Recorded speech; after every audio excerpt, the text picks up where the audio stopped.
The Cats of Ulthar. It is said that in Ulthar, which lies beyond the river Sky, no man may kill a cat, and this I can verily believe as I gaze upon him who sitteth purring before the fire. For the cat is cryptic, and close to strange thing which men cannot see. He is the soul of antique Egyptus, and bearer of tales from forgotten cities of Meroe and Orphea. He is kin of the jungle lords, and heir to the secret horary of sinister Africa. The Sphinx is his cousin, and he speaks her language, but he is more ancient than the Sphinx, and remembers that which she hath forgotten. In Ulthar, before ever the burgesses forbade the killing of cats, there dwelt an old cooter and his wife who delighted to trap and slay cats of their neighbours. Why they did this I know not, save that many hate the voice of the cat in the night, and take it ill that cats should run stealthily about yards and gardens at twilight. But whatever the reason, this old man and woman took pleasure in trapping and slaying cats which came near to their hovel. And from some of the sounds heard after dark, many villagers fancied that the manner of slaying was exceedingly peculiar. But the villagers did not discuss such things with the old man and his wife, because of the habitual expression on the withered faces of the two, and because their cottage was so small and so darkly hidden under spreading oaks at the back of the neglected yard. In truth, much of the owners of cats hated the old folks. They feared them more, and instead of berating them as brutal assassins, merely took care that no cherished pet or mouser should stray toward the remote hovel under the dark trees. Even though some unavoidable oversight, a cat was missed, and sounds heard after dark, the loser would lament impotently, or console himself by thanking fate that it was not one of his children who had thus vanished. For the people of Ulthar were simple, and knew not whence all cats first came.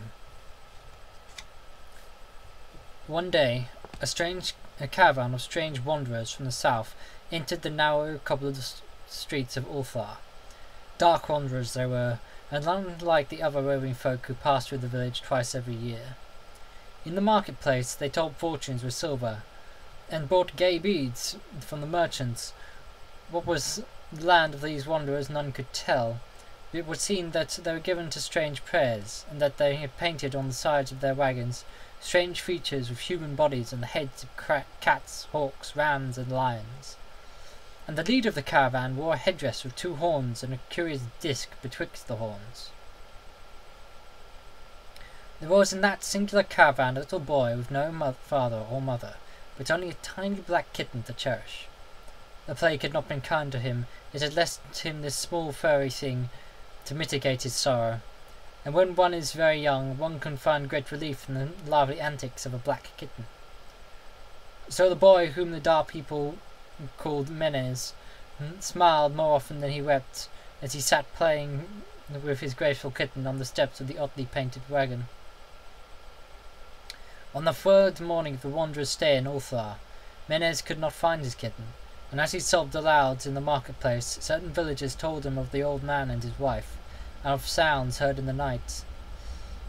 When he heard these things, his sobbing gave place to meditation, and finally to prayer.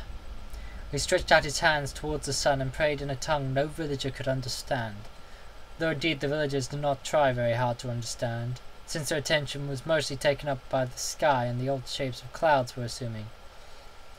It was very peculiar, but as the little boy uttered his petition, there seemed to form unheard overhead the shadowy nebulous figures of exotic things, of hybrid creatures crowned with horn-flanked discs.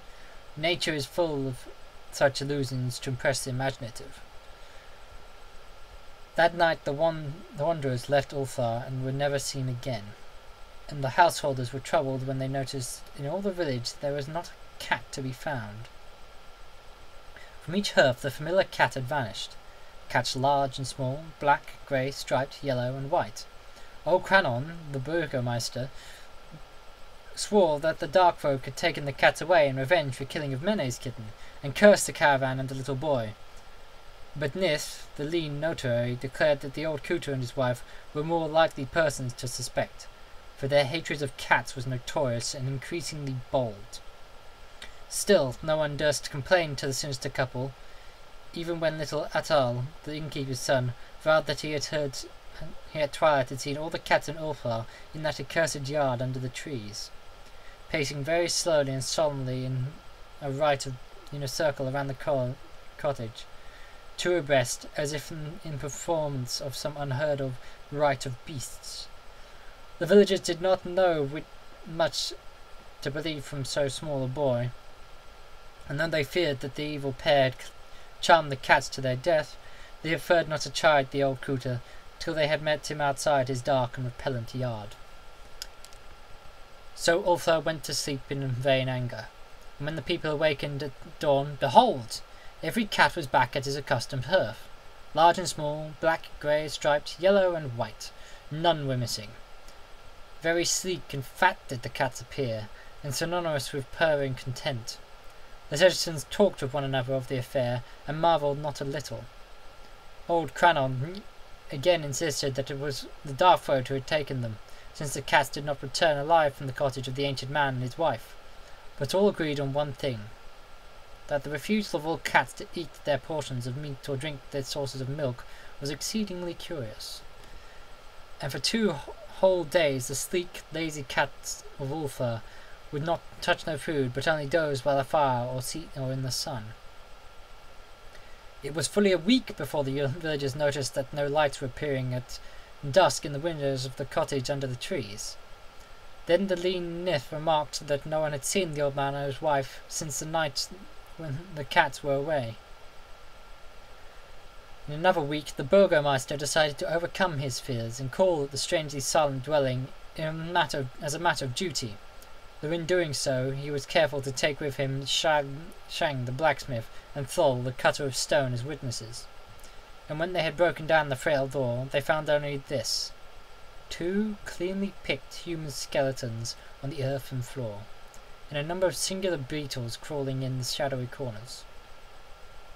There was subsequently much talk among the bourgeois of Ulthar. Zath the coroner disputed at length with Nith, a lean notary, and Crannon and Shang and Thol were overwhelmed with questions. Even little Egtal, the innkeeper's son, was closely questioned and given a sweetmeat as reward. They talked of the old Cooter and his wife, of the caravan of dark wanderers, of small Menez and his black kitten, of the prayer of Menez in the sky during the prayer, and the doings of the cats on the night the caravan left, and what was found in the cottage under the dark trees in the repellent yards. And in the end, the bourgeois passed that remarkable law which told of by traders in Hithig, and discussed by travellers in Nir, namely, that in Ulthar no man may kill a cat.